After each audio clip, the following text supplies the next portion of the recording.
தமிழகமே ஒட்டுமொத்தமாய் மதுரையில் சங்கமித்ததைப் போல் இருந்த மாநாட்டில் சரியாக காலை 7:10 மணிக்கு வந்தார். கலங்கி நிற்கும் கடைக்கோடி தமிழர்களின் கண்ணீருக்கு விடை சொல்ல வந்த கதாநாயகன், 7 கோடி தமிழர்களின் நம்பிக்கை நட்சத்திரம், இருண்டு கிடக்கும் தமிழகத்திற்கு புதிய விடியல் தேடும் தீரத்தின் விளைநிலம், புரட்சி கலைஞர் கேப்டன் விஜயகாந்த்.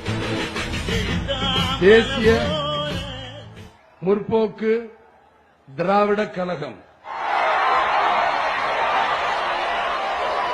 திரும்பவும் சொல்றேன்,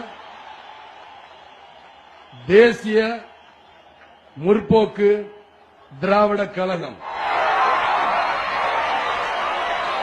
எதையும் 3 தடவை சொல்லிடுவாங்க, இன்னும் ஒரு தடவை இருக்கு, அதையும் நான் சொல்றேன்.